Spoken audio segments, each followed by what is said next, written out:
Terus circle pergaulan tadi itu juga deh. Terus sosial media yang ada sekarang. Bener. Tontonan-tontonan dan lain-lainnya itu kan itu tuh masuk ke mindset kita kan. Betul. Maksudnya pola pikir kita nih sebelum jadi pola pikir itu tuh kan ada serapan-serapan yang masuk, informasi-informasi yang masuk sehingga terciptalah pola pikir yang seperti itu gitu. Nah kalau kita biarkan informasi-informasi yang masuk ke dalam otak kita, contohnya kakak ya, kakak semenjak kuliah itu, kakak ada satu tontonan yang itu kakak suka banget. Kalau bisa satu episode pun kakak nggak mau lewatin, itu deh. Tapi ketika misalnya, tapi sekarang kakak bener-bener stop nonton itu. Bener-bener stop, pasti ada godaan kan, pasti ada pengen, jangan kayak gitu. Nah itu kita tahan diri kita karena yang masuk, yang kita tonton tuh apa misalnya, secara tidak langsung kita pasti apa maksudnya? Terekam di memori kita. Iya pasti kita kayak enak ya kehidupan mereka, enak ya. Nah itu merubah pola pikir kita, makanya kakak tuh menjaga, nih aku udah pola pikirnya udah seperti ini, jangan sampai terviruskan karena tontonan aku itu tadi gitu. Nah kayak itu. Makanya kenapa banyak orang-orang yang dia seperti yang adik bilang tadi itu kan, nah karena dia membiarkan informasi-informasi yang masuk ke pikirannya itu seperti itu, gitu, nggak disaring, tidak memfilter, nggak disaring, nggak difilter gitu apa yang masuk. Karena kakak juga dapetin itu tuh ketika belajar kakak dapetin konsep itu, bahwasanya pola pikir itu terbentuk karena ada informasi-informasi yang masuk ke pemikiran kita. Bagaimana informasi itu masuk, disitulah pola pikir itu tercipta kayak gitu. Kakak dapetin konsep itu udah lama dan baru diterapkan sekarang. Jadi Masya Allah tuh deh, mungkin jadi kakak tuh kayak kakak udah dapetin ilmunya udah sekian lama nih, kayak baru prakteknya tuh sekarang gitu, kayak gitu. Itu Masya Allah kan. Sama kayak kakak kemarin terpikir tentang apa itu, buku catatan kakak tuh udah lama, udah sampai kayak lama lah pokoknya. Kakak kalau lihat buku catatan malah tuh kayak gitu bertumpuk-tumpuk gitu, itu sampai mana ya kemarin bahas-bahas ini tuh kakak buka kembali, oh ya ini gitu, dia diterapkan dalam hidup gitu, padahal itu udah sekian lama dibahas gitu. Jadi kayak kalau Kak Mala ini versi klasiknya ya kan Kak. Kalau kan klasiknya gimana tuh? Klasiknya gimana tuh? Maksudnya kakak ini kan lebih, kakak tuh kan lebih sesuatu tuh kan lebih kayak manual, mencatat buku. Iya benar, kakak orangnya seperti itu. Kalau adik kan udah mulai yang maksudnya mungkin karena kita beda generasi juga kan. Beda generasi juga kan. Iya. Benar-benar. Karena gini Kak, kalau ada melihat kakak atau kakak mungkin merasa juga kalau kita tuh secara pemikiran masih banyak yang sama gitu. Cuman mungkin cara menyampaikannya kita udah beda nih. Cara menyampaikannya udah beda kan Kak. Mungkin itulah deh Kak, perbedaan generasi itu kan. Kayak ada tuh kalau kakak memang cocok gitu menjelaskannya untuk ibu-ibu gitu. Masuk gitu. Iya beneran. Kalau mungkin kalau Ade ini lebih cocok menjelaskannya ke anak muda yang lebih muda gitu. Jadi lebih masuk kan karena bahasa-bahasanya juga bahasanya terlalu baku gitu kan. Jadi kayak oh ya, oke gitu. Tapi yang penting secara pemikiran kita sama gitu. Kayak banyak kesamaan gitu kan. Sebenarnya yang paling penting dari itu mindsetnya kan Kak. Pola berpikirnya kan. Kayak tadi yang kakak sampaikan, kalau misalnya kita nggak bisa kontrol orang lain, yang kita nggak bisa kontrol faktor eksternal, yang bisa kontrol hanya faktor internal aja dalam diri kita. Kemudian kayak mana cara kita menyikapi masalah itu yang lebih penting daripada masalah itu sendiri kan. Iya. Terus satu lagi, apa namanya, kayak Rama bilang kita tuh beda generasi ya Kak. Tapi kakak pernah ada di tahap Rama gitu. Tanya Kak Rina, ya kan ya, yang mungkin kakak lebih dulu tuh lebih kayak menggebu-gebu dari Rama. Tanya Kak Rina dulu. Jadi mungkin makanya kakak bilang, mungkin kalau orang yang udah kenal kakak dari dari dulu ya, ngelihat kakak sekarang tuh kaget, ada kaget. Kok bisa ya anak ini kayak gini, kok bisa ya. Nah karena omongan itu juga lah yang membuat kakak tuh semakin semangat. Semangatnya apa? Oh berarti aku ada progres. Ada progres dan aku yakin beberapa tahun ke depan orang bakalan ngelihat aku lebih daripada ini. Oh iya Kak. Oh iya Kak. Iya benar-benar Benar kan? Jadi kakak itu salah satu motivasi kakak karena berarti aku sukses nih dalam proses aku tuh tadi kayak gitu. Benar. Dan yakinlah, aku yakin beberapa tahun ke depan orang ngelihat aku nggak seperti Mala sekarang, tapi seperti Mala yang lebih baik lagi gitu. Misalnya dari karirnya atau apanya segala macam kayak gitu. Itu kakak pikir kayak gitu. Jadi oh berarti ada progres karena lebih dari Rama. Dulu apa Kak suka debat. Terus dapat satu ilmu tuh langsung enggak gitu kan sih. Enggak gitu kan sih. Jadi kalau kakak ngelihat Rama sekarang tuh kayak aku dulu kayak cerminan ya, cerminan banget gitu ya. Kayak gini aku dulu ya. Bener banget ya, iya ya, kayak Rama banget ya. Lebih parah dari Rama kayaknya ya Kak. Lebih kalau malah ini lebih menggebu-gebu dia. Lebih menggebu-gebu. Dulu kakak orangnya kan frontal deh, frontal. Gitu. Jadi malah sekarang nggak pokoknya. Beda kan Kak? Oh gitu ya. Di usia kakak yang sama ada. Usia berapa ya Kak? Pokoknya ingat aja yang di 25 tuh aja kakak baru dapat tamparan. Oh iya. Rama sekarang berapa? 25. Aduh. 25. Kenapa? 25 kan? 25. Di 25 tuh aja kakak baru dapat tamparan dari guru kakak. Oh gitu. karena kakak seperti itu. Berarti cepat progres kakak ya, masya Allah. Alhamdulillah. Memang yang salah satu yang paling penting dalam itu kan adalah prosesnya itu yang berprogres, nggak cuma hanya berproses saja tapi berprogres. Ada kemajuan kayak gitu. Waduh, sepertinya panjang sekali pembahasan sudah 1 jam ya. Tapi memang nggak terasa ya kak ya. Nggak terasa. Nih kak ada dapet insight banyak loh. Belum 1 jam deh.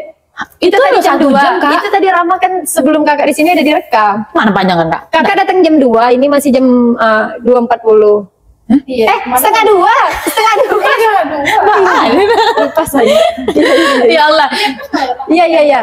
Iya, setengah 2 sekarang kan udah hampir setengah 3. 1 jam lebih. Ya, sudah 1 jam lebih kita Masya bersama Allah. dengan ukhti soleha yang Masya masya Allah. Jadi sebenarnya gini, apa namanya, walaupun sebenarnya kami ini memang masih bocil-bocil, masih bocil-bocil. Mungkin katakan penonton kita ini mungkin jauh di atas kita kali kak. Kita positif thinkingnya seperti itulah ya kan. Walaupun kami ini masih bocah-bocah gitu, tapi setidaknya apa yang kita sampaikan itu memberikan manfaat kan gitu. Karena ya kalau adik sebenarnya apa namanya, adik itu sebenarnya berpikir kayak setidaknya mulung amal lah, sedikit yang apa yang kita dapat kita sharingkan ke orang bisa memberikan manfaat sama orang lain kayak gitu kan. Apalagi di dunia digital saat ini kan kita bisa sharing melalui platform-platform yang tentunya ya mudah-mudahan Bermanfaat. iya bermanfaat dan tentunya bisa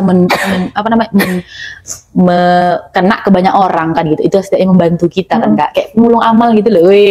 Mulung amal. Nah, podcast tuh biasanya orang-orang yang udah sukses yang diundang, yang orang bisa, karena kan kebanyakan orang tuh dia mikirnya apa sih orang nih cerita, lu ngomong apa sih, apa yang udah jadi apa gitu. Kamu udah jadi apa sekarang kok share. Nah kalau kakak pribadi, kita tuh jangan fokus orang itu sukses nggak suksesnya, karena sukses tiap orang tuh beda-beda tarafnya kan. Kayak kakak bilang tadi, orang melihat kakak ada perubahan dan menurut kakak itu udah satu kesuksesan gitu kan. Beda mungkin orang mikirnya tuh suksesnya tuh dari indikator pencapaiannya yang lain-lain gitu kan, kayak gitu. Tapi makanya kak bilang kayak biasanya orang-orang yang udah sukses kak, yang udah nampak apa sih ya masyarakat tuh udah tahu lah gitu siapa dia gitu tanpa kan. sejarah zohir kan kak. Iya, terus kalau malah kan belum ada apa-apanya kak, bahkan mungkin orang kenal malah tuh apa sih malah nih kayak gitu kan, beda-beda gitu. Terus makanya kak bilang ke Kak Rina, tapi kalau misalnya ada manfaat dirasa ya yuk kita sharing, kakak bilang kayak gitu kemarin. Cuma sharingnya tuh jangan fokus sama pencapaian apa yang udah dicapai ya pengen paling sharing mau sharing apa gitu. Makanya kak bilang kayak gitu kemarin, karena kebanyakan orang kayak gitu deh. Coba dia lihat podcast yang dia tuh udah ada namanya, itu nggak perlu di share kemana-mana, dia udah ini kan, dan naik kan kayak gitu. Iya. Kayak Tapi gitu. ya itu tadi, adik termasuk orang yang mempraktekkan gitu. Kita nggak bisa jadi apa-apa baru kita membuat Benar, apa-apa. iya. Ya kalau kita harus menjadi apa-apa dulu nggak mulai-mulai. Benar. Orang yang mencapai titik yang mereka katakan mereka tuh sukses dalam notabene seperti itu, kan mereka juga mulai. Iya. Makanya kita mulai nih. Iya. Iya nggak? Kita nggak Benar. ngelakuinnya. Dan sebenarnya kalau kita tadi berpikir kalau yang orang anggap sukses itu kan anggapan orang. Iya. Kita anggap diri kita sukses lah. Benar. Ya, Iya, gitu. Jadi kalau kita menunggu, kalau misalnya kalau ada gini, kalau kita memulai atau melakukan dan tidak melakukan sesuatu itu karena anggapan orang, kita salah besar. Benar-benar. Rugi kita. Karena orang lain pada sejatinya nggak akan peduli dengan kehidupan kita. Iya, Kita yang hanya kita yang bisa menolong diri kita. Iya, benar. At least orang tua kita pun nggak akan bisa menolong kita. Kayak nanti kita di akhirat kan kita juga mempertanggungjawabkan sama ibadah kita kan. Jadi emang ya seperti itulah, kita yang bertanggung jawab terhadap diri kita sendiri. Jadi apapun yang kita lakukan, kita yang akan mendapatkan atau menerima manfaatnya kan. Iya. Karena Afan kakak potong gede, karena Afan kakak potong gede, karena kita kan memberi manfaat itu kan bukan hanya udah sukses itu tadi gitu kan. Dalam Islam kan Rasulullah juga katakan kan, sampaikanlah walaupun satu ayat kayak gitu, apa yang kita tahu kita sharing kayak gitu. Dan menurut kakak juga ketika misalnya nih orang nonton ini, pasti pelajaran yang orang ambil di video ini itu pasti beda-beda. Beda-beda. Ya kan? Beda-beda. Ada yang dia ngambil di versi yang ini, ada yang dia ngambil di versi yang itu. Kan kita nggak pernah tahu. Dan kenapa kemarin pas Kak Rina teleponan tuh kakak, oh yaudah kak nggak apa-apa gitu. Karena kakak salah satu orang yang termasuk suka dakwah media sosial. Ketika kemarin kan Rama ada buat di story kan, yang di TikTok apa di mana tuh kan. Oh ya udah mulai ada dakwah di medsos kayak gitu, kakak lihat kemarin. Ya dakwah juga lah berkali. Enggak, tapi bukan dakwah tuh itu dakwah termasuk dakwah deh kayak gitu. Dakwah tuh kan mengajak kepada kebaikan, itu dakwah kan. Menolak kepada keburukan itu dakwah. Jadi kita pakai hijab ini dakwah kayak gitu. Kita pakai kaos kaki itu dakwah. Kita pakai ini dakwah. Jadi Rama tadi bilang dakwah itu berat. Coba nih kakak punya satu konsep yang dikasih sama guru kakak. Apa tuh? Bahwasanya dakwah itu nggak berat. Yang berat itu kadang niat kita untuk berdakwah. Kenapa? Kenapa kakak bilang dakwah itu nggak berat? Mungkin kalau kita mikir dakwah itu berat. Kalau misalnya kita kayak kan amar ma'ruf nahi mungkar kan. Kalau kita menolak kepada keburukan itu mungkin agak berat. Paham kan? Tapi kalau kita mengajak kepada kebaikan, itu bisa kan dari tindakan kita. Sebenarnya berat enggaknya itu kan tergantung level kita tuh tadi gitu. Kalau misalnya kita kayak para ulama, itu memang berat kan dakwah mereka kadang ditolak untuk hadir di sini, ditolak untuk hadir di sini. Nah, kita tuh nggak perlu sampai dapat penolakan kayak gitu untuk bisa berdakwah. Contohnya apa? Dari apa yang kita pakai ini kita bisa dalam dakwah kayak gitu. Jadi kayak misalnya kita pakai hijab, kita niatkan untuk dakwah. Pernah udah niatkan untuk dakwah kayak gitu. Kita harus mikirkan untuk diri kita. Kayak misalnya Kak Rina bernikop, kenapa bernikop? Kita niatkan untuk dakwah kayak gitu. Simple kan? Kenapa kita pakai ini? Ya kita niatkan untuk dakwah karena untuk aurat. Kenapa kita pakai kaos kaki? Kita niatkan untuk dakwah gitu. Karena kita tahu itu aurat kayak gitu. Nah, dengan cara kita berpakaian ini, dari mana datangnya dakwah? Ketika orang melihat kita, orang itu berubah, menutup auratnya, itu dakwah kan? Masya Allah. Jadi sesimpel itu sebenarnya gitu. Kenapa orang bilang dakwah itu berat? Ya orang mikirnya standar dakwah itu seperti di kalangan para ulama. Betul. Secara level kita belum selevel para ulama gitu. Mereka kebanyakan orang berpikir kalau dakwah itu yang di atas mimbar, yang megang mic, itu pidato. benar, gitu, itu baru taraf sulitnya itu luar biasa, Masya Allah kan. Dan itu kan memang Masya Allah orang-orang pilihan Allah kayak gitu. Jadi ketika misalnya kita di diri kita sekarang, konsep dakwah kita jangan selevelnya para ulama dulu kayak gitu. Kita di level kita aja dulu, apa yang kita bisa dakwahin kayak gitu. Iya. Dari cara kita bicara itu salah satu bentuk dakwah. Kakak belajar itu dari guru kakak. Pokoknya apapun yang ada di diri kita ini itu dakwah, bisa dakwah gitu kita di situ kayak gitu.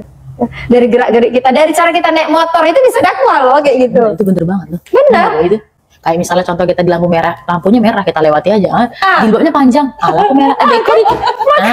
Itu salah satu bentuk dakwah. Jadi makanya kakak bilang sebenarnya itu perlu ilmu itu tadi deh. Ketika kita udah tahu ilmunya, makanya ilmu dan ini sih, ilmu dan kesadaran sih. Ya. Ada banyak orang yang berilmu, tapi dia nggak sadar ya. Tapi dia nggak sadar. Banyak orang tahu lampu merah itu tandanya berhenti. Tapi apakah dia sadar melakukan kayak itu? Nggak sadar. Sadar. Level kesadarannya kan, taraf ini. Level kesadaran dan taraf berpikir yang sesuai kan, berkesesuaian. Itu makanya. Jadi simple sebenarnya kayak gitu. Simple, tapi melakukannya itu loh Kak. Ngelakukannya itu nggak banyak kan, kayak berproses juga. Banyak orang yang punya pendidikan atau pendidikan S1, S2, S3, tapi akhlak mereka apakah malah mencerminkan itu? Belum tentu. Makanya kakak juga selalu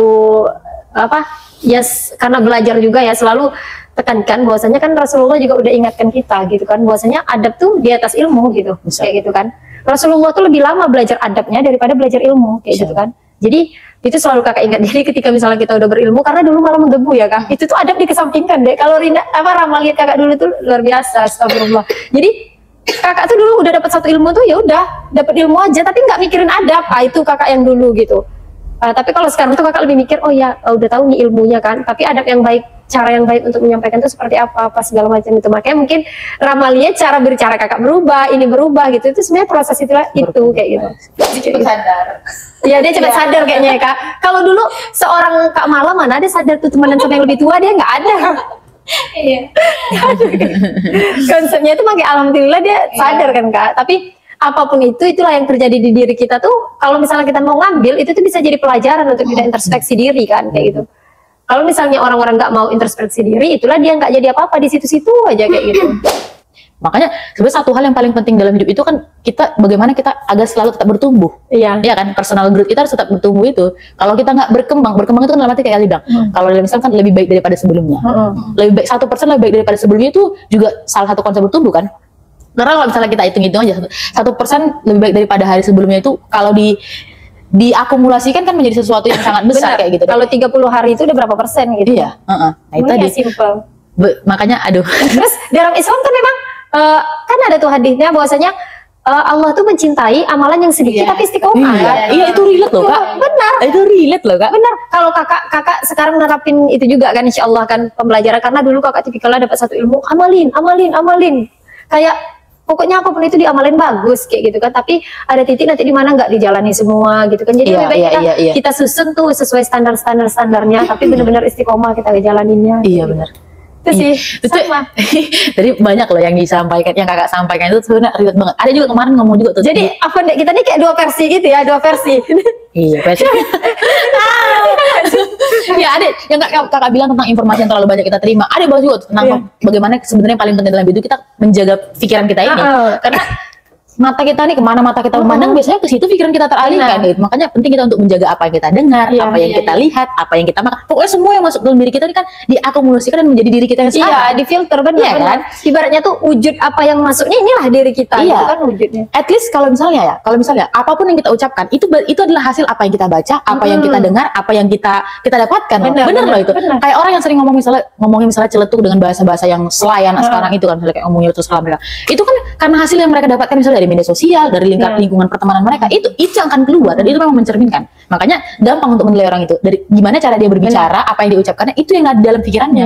Tapi dalam kakak pernah tahu juga tuh, dia katanya memang dalam dunia psikolog itu tahu kan gimana pola pikir orang tuh, ya tahu dari apa yang dia sampaikan, dari cara dia bicara, dari cara ini gitu.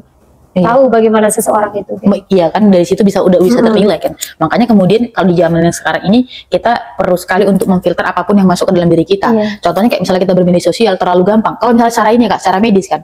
Kayak misalnya kita contoh terlalu banyak men-scroll up media sosial, itu tidak bagus untuk kesehatan otak kita. Jadinya tuh kayak dopamin otak itu maksudnya dia mengekstraksi dopamin otak kita gitu. Jadi situlah kemudian otak itu mudah rusak karena kita menerima informasi yang segitu banyak dalam hitungan per menit per detik kayak gitu kan. Banyak kan kalau kita itu kalau secara medis penelitiannya banyak kayak gitu. Makanya kemudian kalau di masa yang sekarang ini perlu untuk kita memfilter segala sesuatu yang masuk ke dalam diri kita, termasuk makanan juga begitu kan. Benar-benar udah banyak yang mengandung, pokoknya intinya itu deh, banyak banget memang luar biasa. Makanya karena saking banyaknya itulah kita nggak bisa ngebatasin eksternal itu tadi gitu kan, kita batasi internal kita tadi kayak gitu. Iya.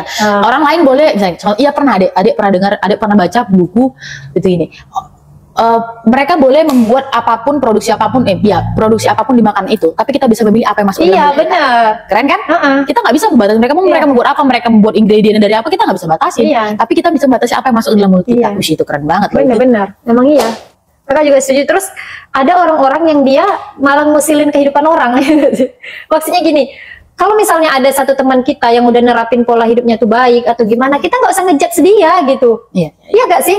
Karena dia juga nggak ngerugiin kita sama polanya dia, ya kan? Kayak gitu. Maksudnya jadi ya udah, kalau misalnya pola hidupnya tuh udah seperti itu, ya udah biarkan aja dia menjalani dengan hidup yang seperti itu. Contohnya tadi kayak makanan, kan banyak nih sekarang ini lagi nerapin pola hidup sehat atau yang lain-lainnya kan.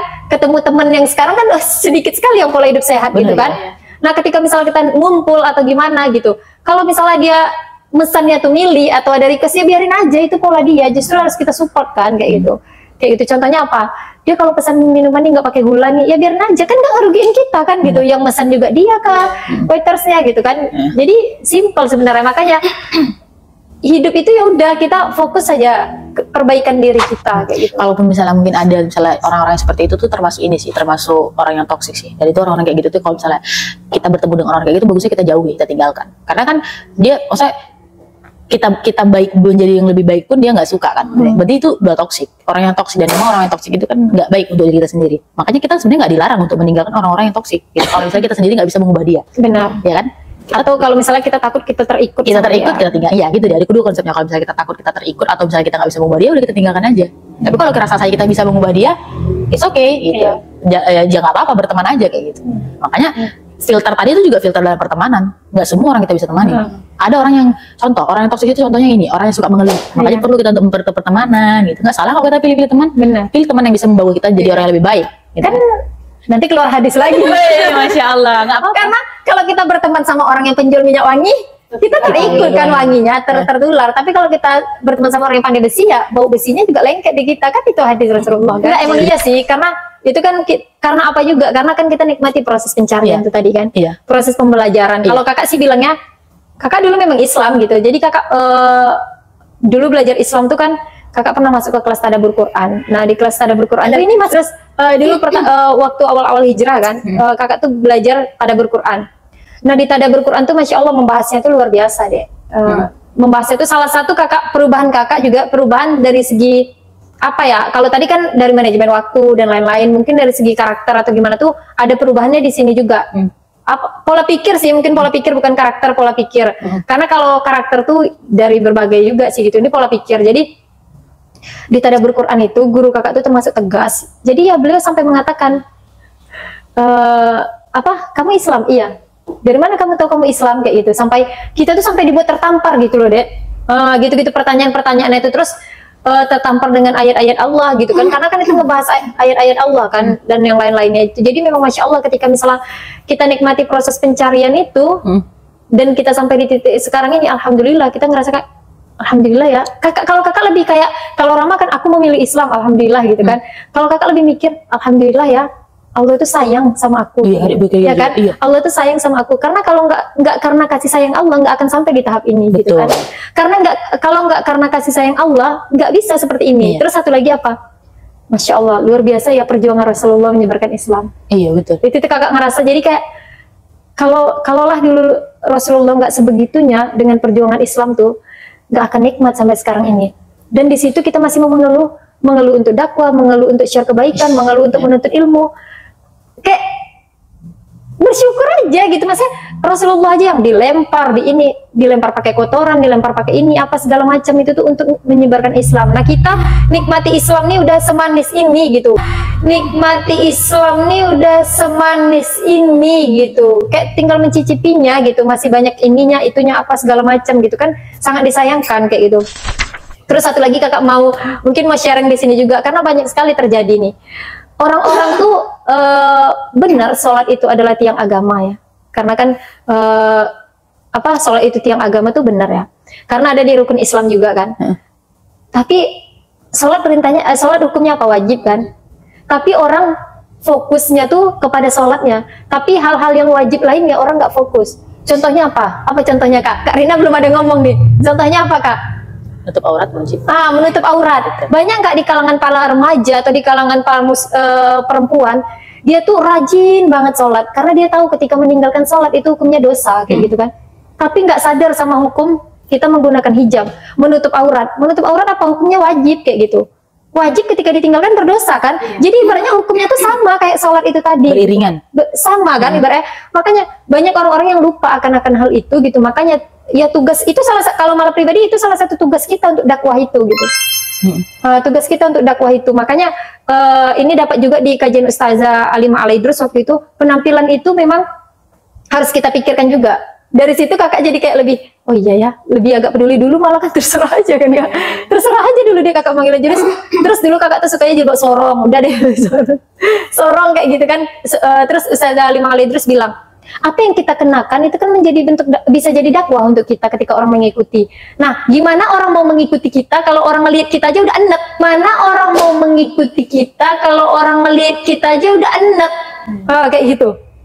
Ya kan? Misalnya kita banyak loh kak orang-orang yang belum mengenakan hijab, udah diajak nggak mau, udah di ini nggak mau, udah oke, kita tunjukkan bahwasanya hijab itu nggak kuno, nggak merubah kamu menjadi jelek, nggak merubah kamu menjadi tua dan lain-lain. Masih bisa stylish. Bahwasanya dengan hijab itu kamu masih bisa tetap kelihatan cantik apa segala macam. Kalau kakak lebih konsepnya kamu dalam kesederhanaan kamu tuh kamu juga bisa terlihat ya muslimah tuh seginilah sebenarnya muslimah gitu. Makanya kakak tuh tadi lebih setuju sama konsep yang kita tuh yang menonjol dari diri kita tuh jangan penampilan kita gitu. Penampilan ini kayak penunjang aja deh gitu. Yang lebih utama tuh pas skill, pengetahuan kita dan lain-lainnya, karakter kita itu sih kalau kakak lebihnya. Karena dalam Islam juga perempuan tuh nggak boleh tabarruj kan jatuhnya. Kayak misalnya kita kenakan hijab tapi kita nggak sesuai dengan syariat kan juga nggak benar gitu kan maksudnya. Jadi tetap kita tuh kenakan sesuai dengan apa yang udah dianjurkan di dalam Islam kayak gitu. Jadi itu tuh banyak konsep-konsep kayak gitu kan. Dan itu salah satu tugas kita kayak gitu. Benar-benar. Insya Allah panjang pembahasan kita guys. Jadi panjang, makanya banyak kan kak, banyak sebenarnya yang hal-hal yang perlu kita bahas gitu kan. Tapi dengan waktu yang cukup terbatas, Masya mungkin Allah. di podcast kali ini pembahasannya kita cukupkan sampai di sini. Mungkin nanti kita lanjut di sesi kedua mungkin pembahasan kita di topik yang berikutnya gitu. Mungkin ada closing statement dari Kak Mala, silahkan. Kakak pribadi sih ini untuk semua juga ya, untuk kakak pribadi juga, bahwasanya jangan terlalu banyak alasan di dalam hidup gitu. Jangan menjadikan hambatan-hambatan yang ada di dalam hidup kita itu menjadi alasan kayak gitu. Karena ketika misalnya kita menjadikan hambatan-hambatan yang ada di dalam kehidupan kita yang kita rasa itu sulit, kita jadikan alasan, yakinlah kita nggak akan maju karena itu. Kita akan sibuk dengan mencari-cari alasan supaya kita tuh nggak meneruskan langkah itu tadi gitu, dengan alasan hambatan-hambatan yang ada itu. Tapi dengan adanya hambatan-hambatan itu tadi, dengan adanya segala kesulitan-kesulitan yang udah kita jalani atau yang sedang kita jalani sekarang gitu, kita yakin aja akan jadi janji Allah. Kita yakin aja akan janji-janji Rasulullah di dalam hadis Rasulullah kayak gitu kan. Kita yakin aja gitu bahwasanya Allah nggak akan mengingkari janjinya gitu, ya kan?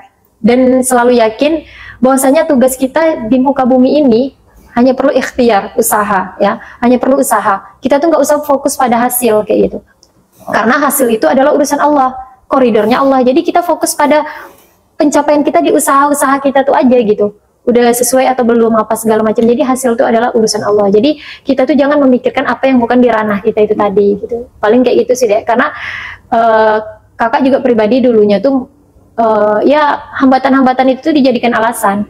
Kesulitan-kesulitan itu dijadikan alasan sehingga terkadang kita kan melemah jadinya karena itu kan. Harusnya dengan adanya hambatan-hambatan itu dan kita tuh tahu kita tuh punya Allah gitu. Allah pasti mudahkan itu semua.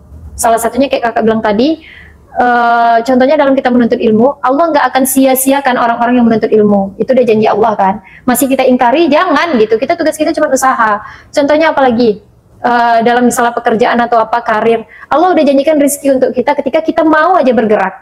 Ya udah, yang intinya kita bergerak aja gitu. Jadi itu sih, makanya kakak bilang apapun yang kita lakukan di dunia ini, kita niatkan ibadah untuk Allah tadi, ibadah karena Allah tadi, niat kita perbarui terus.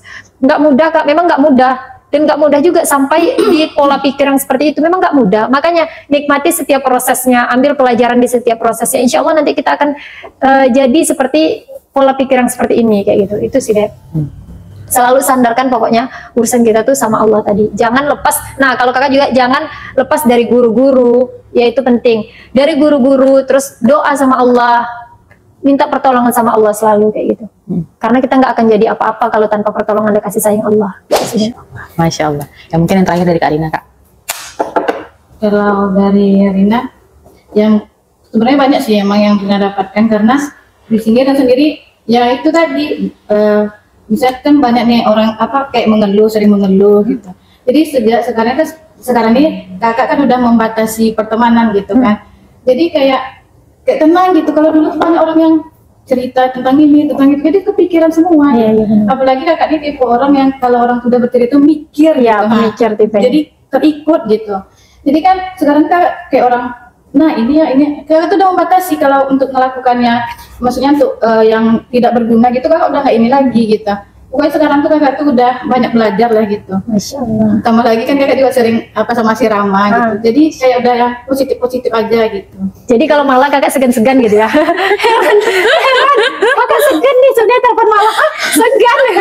Lama nak komunikasi. Ya Allah.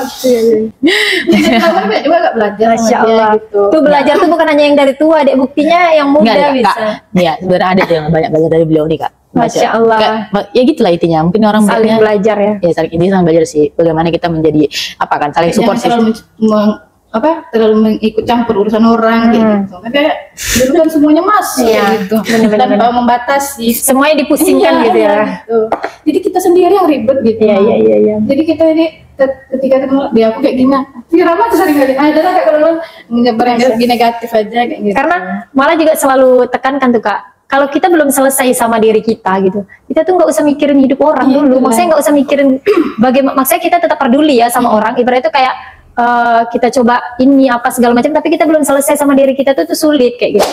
Intinya mudah-mudahan ya apa saya dari pertemanan kita, jangan kita pertemanan kita ini membawa apa ya Kak, memberikan kebermanfaatan satu sama lain. Amin. Saling mengingatkan pastinya, dan mudahan ya itu tadi, mudah-mudahan kita saling apa namanya fastabiqul khairat, berlomba-lomba dalam kebaikan.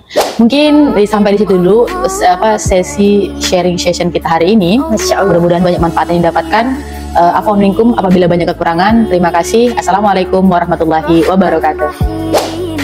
Rahim